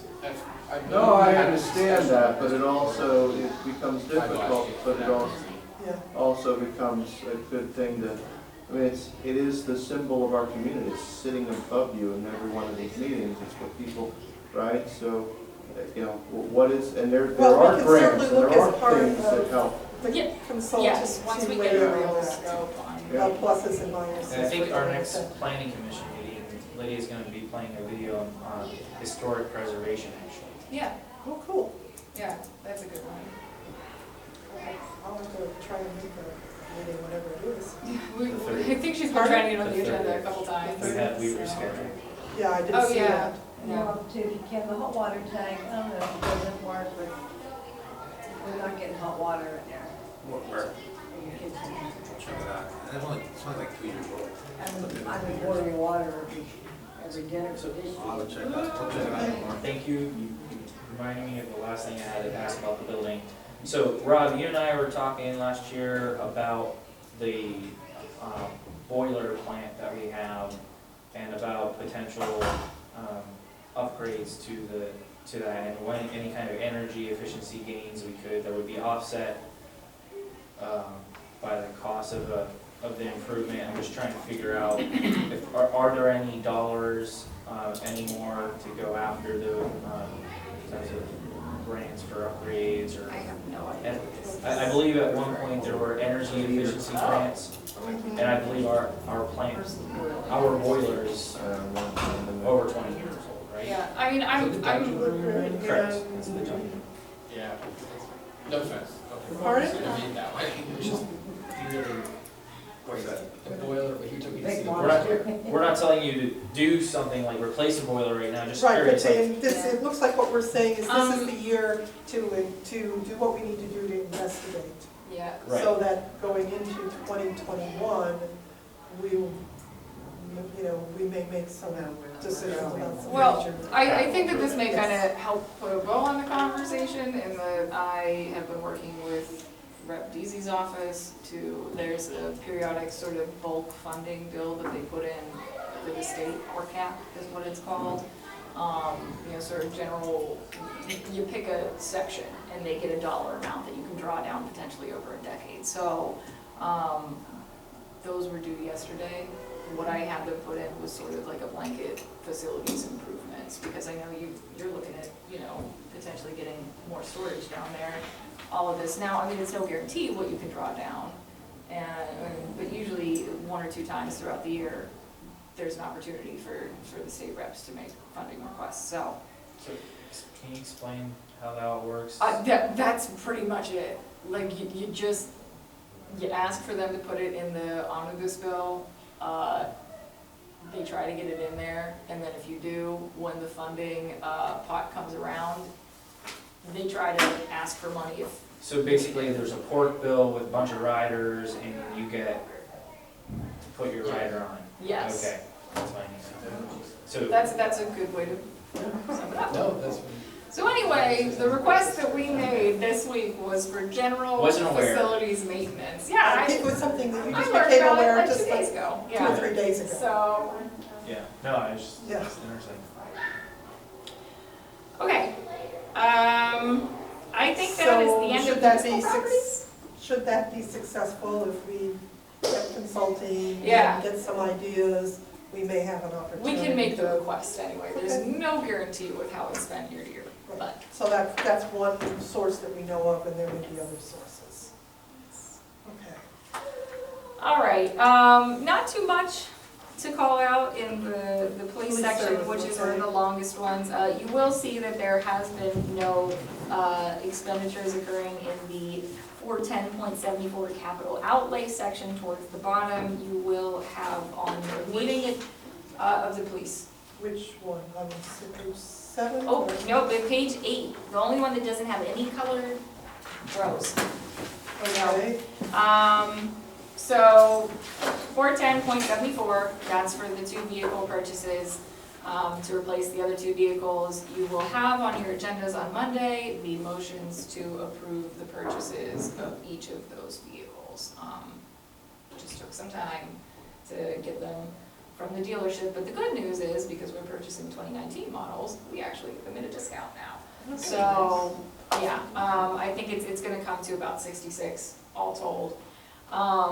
The request in there that, because, I think this is something that Philip may have mentioned even in, around budget time last year, that they were expecting the new model of the police cars to come out and the price to bump up a bit. So right now, we've got it for 70,000 again, looking at potentially, replacing 1 car and having a 4th car, since now the staffing is such that they have 3 cars on the road, pretty much at all times. So if one breaks, you sit there and don't have a car to drive anymore. So, Working today? hmm? Was there one in the car today? Yesterday. Yeah, because I saw like 2 cops driving around. Yeah, and so that's, it was incredible. It was like, we had the conversation on Monday, and then the car broke when I was down. growing up, there on was never Tuesday. a car on the road that didn't have 2 No, I know, officers. there's So- times have changed. Yeah, they Anyway, For a yeah. year, I just noticed it straight away. We're gonna have to figure out where to park another one. So just depending on what the prices are and, equipment to stock a new car, sort of like, depend on what we can do next year. But right now, that is set at 70,000. Again, it will not necessarily always be recommended to be that high. Once they, potentially get a 4th car on the road, then they'll go back to sort of that 1 car replacement schedule, per year for the trade. So, again, there are a couple IT items on here that we will investigate the same way we will with admin as to, what exactly the required, or quote-unquote required server upgrades may be. It is true that the county is requiring all of the police computers and systems to move to Windows 10 from Windows 7, which is, costly and just therefore hasn't been done yet. So, they gotta do that next year. There's gonna be some IT labor. We did, purchase some hours in advance at a discount this year, which is why the IT expense line item for them is a little higher, so as we can, those are prepaid as we work through them. Do our guys use body cams? So what they've been doing is they've been investing a bit of money each year to work towards having a running body cam system. From what I understand, they do not currently have live body cams, but between, purchasing things gradually and getting a little bit of help from the Rotary potentially next year, which does small, local public safety type grants, they're on their way to adoption. That's basically the best that I can say at this point. So the video recording devices? That is that, yes. Okay. So unless anyone has any questions about that, I mean, they held the line pretty well on expenses, aside from the IT and then the vehicle question. It's pretty much all standard there. Fire protection, so this is where I've got pass out number 2 on another sheet for everyone. Some recommended changes that both myself and fire chief think will be advantageous to everyone here in how we code. I think there should be how we code essentially our contributions. So I'll give you all a second to get that, and then you can refer to it as we go through. There should just be one, this one. I meant to say three. So the quick take here is anything that is highlighted in blue will stay in your main line item budget here. And then there is a smaller line item section at the top of the one pager you just got that shows essentially what that looks like without the broken out, real purchase line items. So many municipalities do this. I think it makes more sense for a multitude of reasons to switch to a single contribution line item model rather than trying to guesstimate what exactly the fire department might want to, draw down funds to spend on between physicals, which don't necessarily occur annually, so it gets budgeted, and then that money doesn't get spent and it goes away. Essentially, it's not like they get cut a check at the end of the year for anything that they don't expend. Ultimately, it's essentially a contribution anyway, in that, we're paying for certain equipment, testing, purchasing, vehicle maintenance, fuel, communications, and spending the administrative time to, bill for that. So can you walk through like a real world example? So if they, in 2017, they had their minor equipment repair, they were allocated $5,000. They spent $4,200, so they lost $800. Functionally, yeah. So instead of micromanaging them and saying, you're gonna spend this, this, this, and this, you're saying, here's $31,000, spend it in this general area. Yeah, or just spend it for your operations, because when you do, they're required, I believe it's a state reporting requirement, that when they get a cash contribution, Coming from this side. when they get a cash contribution, they have to report how it was spent anyway, so we get that for, the 40,000 that is budgeted as annual contribution. However, I also think it's good in that if I was the fire department purchaser here and I saw, I have $5,000 budgeted minor equipment repair, well, I could really use that 800 somewhere else, but this is what it's allotted for. They might make purchases in different times than they would just do if they had the funds. Right, and so currently, if I understand it, pretty much all of those sorts of expenses come over here. It has to go through your purchase order and your approval, and there really is no one here who's qualified to weigh in on whether those are appropriate. Right, so Purchases are done. it's kind of just an extra layer that doesn't give benefit to anyone if they could get the money from us anyway as just, a cash contribution. And also, for certain, for certain expenses, like, I'll direct your attention to the very last line item on here, 411.901, transfer to minor equipment / SCBA fund. That's, their breathing apparatus gear is pretty expensive, and I believe it's required to be replaced every 15 years or so. And then there's also their turnout gear, aka, the firefighter uniforms that you see them running in the buildings with.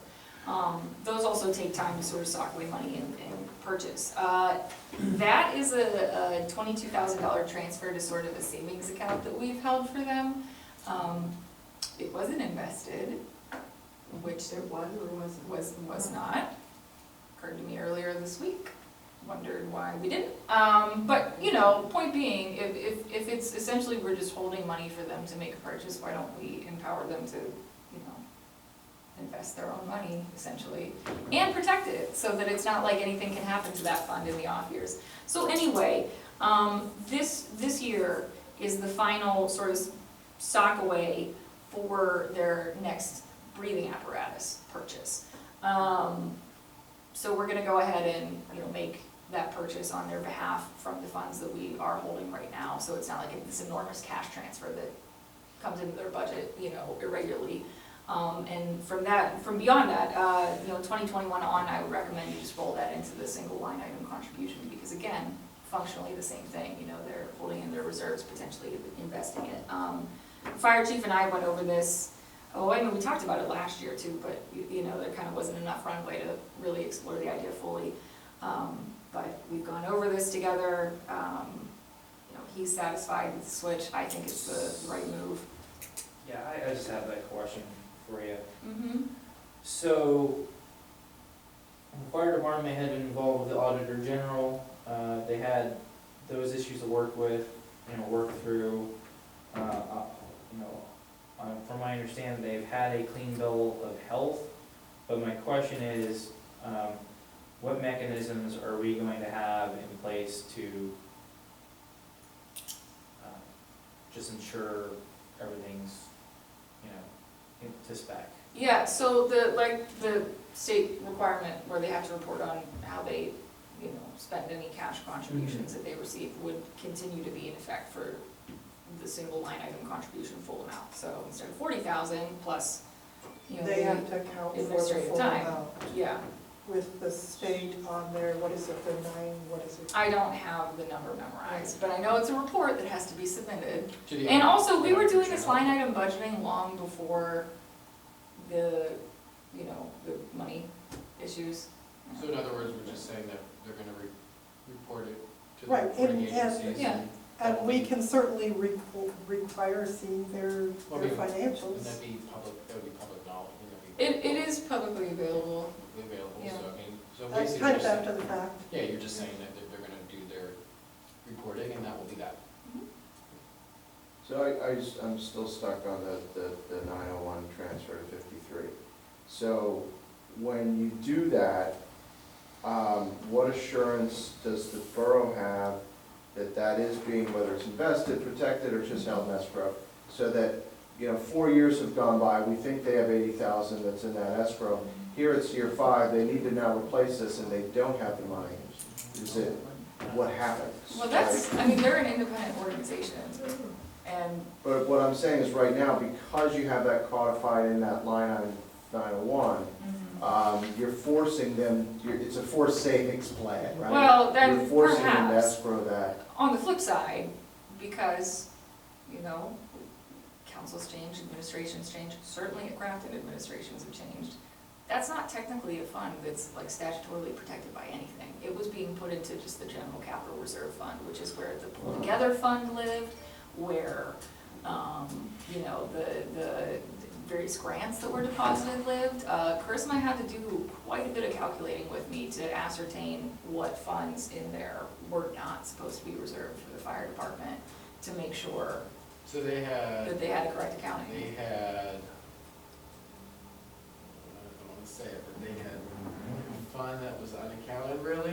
I mean, there was a fund budget for it, and it did show that there was a transfer into it. They were It's able to just- back everything out of it, but it Yeah. shouldn't be that hard. That's why the Yeah. account codes and budget codes. And, there's nothing that says when we make this transfer, and again, I have not heard of anyone trying to do this, or if this being at risk, but you don't know what's Well, gonna happen with the next person. That's why I brought it up, Yeah. is you don't know what's gonna happen with that next person. Right. Not that there's any perceived changes that are gonna happen there.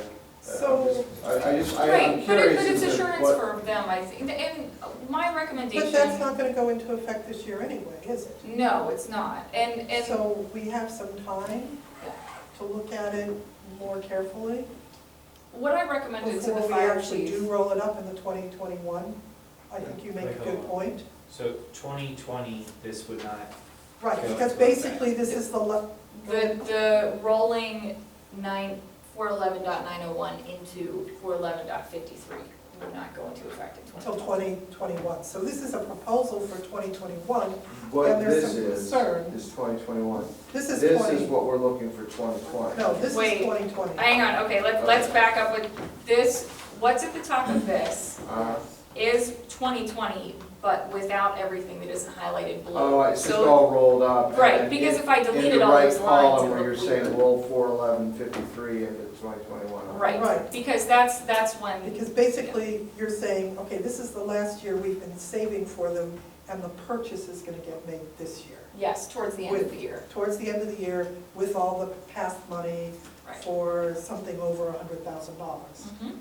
So someone's gonna have the same exact conversation again this fall.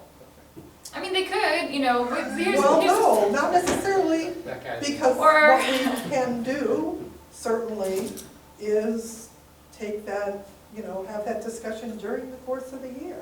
So that we're not we're not saying, well, which is the best way to do it? Here's what I recommended to the fire chief, because he asked me the question, what do we do if future councils look at this and say, well, what's this encumbrance for anyway? Oh, What they are don't they, need that. what are they Swimming doing? gear. They're not swimming.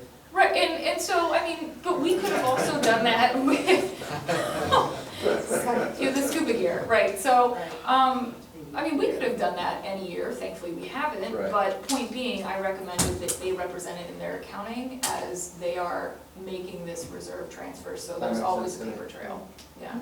Yeah.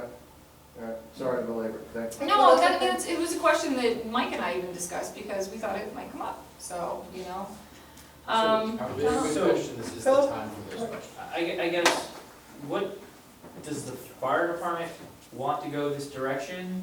Like, yes. okay. They have more flexibility with their money.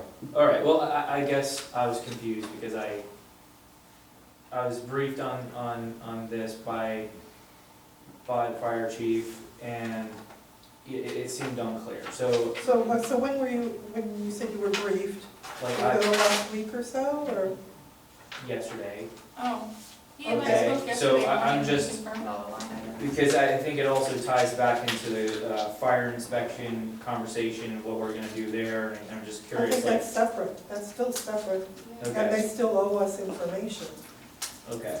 So, I'm just trying to, I'll I'm put it This just, is this way. just purely budget. Instead of having specific granular codes of what they can spend money on, we're having more broad codes saying, this is your money, go. What make you it. 2017, there was $20,000 And left you- on the table Right. that they So- could have had in their pocket, Right. So. How much can a nonprofit have? they can have as much as they want. $1 billion. As a nonprofit? Yes, yeah. There's no limit on how much cash a not-for-profit is sitting on. Yeah, There you go. college is a billion-dollar endowment. RJ, you said you had you and Mike talked about this today, or when? I believe it was yesterday morning. I called him on Tuesday. I think he was out coaching. We went over this. He called me again the next morning when he was sitting at a desk, and we could look at the same numbers, and he just asked me, can you send me the line items? And so I sent him this thing, and yeah, I'm not trying to Yeah. debate you, Okay, no, but I'm just curious. saying, Yeah. did you get a different impression? And so I want to make sure. Yeah, I there's thought no- that felt like it was maybe I misinterpreted this, but what he's saying was it creates more work on their end with regards to the accounting. I'm just concerned about their past histories with the accounting and making sure that everything's above board and that, I think it's been a valuable Yeah. service for them to have the administrative help. But it seems as if we're gonna be pushing that onto them. yeah, he was not So concerned this im- morning, or yesterday morning about it, so just- I. Okay, I'm well, not- maybe, no, I get it, and so maybe we just need to double check. Right. Because, Yeah, right. because Let's call him on the phone, let's clear it up right now. No, no, what- It's easier. Well, not right now. No, Yeah. Why not? Let's I not mean, he's do bringing this. up some kind of BS over here. Yeah, no, I don't know that it's, well, yeah, I think it's just. Come on, We're not approving anything here. Well, what is it? We still have four funds. come on. And he's got a different story. Oh, okay, so It all we're was- gonna do is we're Call gonna him double and check, find out. we're gonna double check, we'll double I have check. no reason to make this out. No, I know, I get it, no, So there's can I no- ask a there's question no here? excursion. Can I ask a question to bring this maybe back in order? Right now, we're doing a lot of this granularity in terms of the accounting, and with the proposal, we would be doing less accounting for them. Yes, Is there any way in the proposed way that this is doing, we can retain and continue to do a lot of the accounting from within our offices, or no? No, this would just be sending Well, them then we a monthly absolutely can't contribution. move until they come here and say that they want this. So with the flexibility comes greater accounting control to it. So they have to then make sure, because the only way that we should be comfortable in saying yes or no to it is to be sure that they're comfortable with what that is. I will put it this way, he said, well, since the mayor is the treasurer, he will probably ask the question at this meeting, but how would the monthly contribution be sent to us, because he'll have to do that for accounting, and I said, oh, well, he actually won't be there, because he Yeah. had surgery, so go ahead, ask the question, and that we would just, right now, we give them so we'll go 12 back installments of around 40. and we'll make sure that everybody is clear and okay. with this proposal, and if Mike has any concerns, we'll Bingo. revisit. Right. Okay, We should call him. no, we need to No. move. I know, We're at trust me, 8:30. I know. We need, look, we have, We've got stuff to How do. much more time is it gonna be? Do we need a break here? I or we mean, probably do need a break. How much more time do you think we're gonna need? well, let me see, there's not really anything too major in, other than, we haven't paid the 1654 Crafton Boulevard bill yet, which is why there's almost no expense this year in the demolition line item, which is the very first line on page So- 10, 5-minute break? but that's coming within a couple Let's weeks. take a 5-minute break and then let's figure out how detailed we want to be on the rest of this. Okay? Yep. All right. Okay, You want any beer? What are we doing in our 5 minutes? I need a I beer. think that's on thinking about camera. my life in 5 minutes, that's Well, all. no, I think it's back No, here. the answer is no, I we think it's don't. back here for people. Okay, so fire. Lisa, So can I talk to you in a 5-minute break?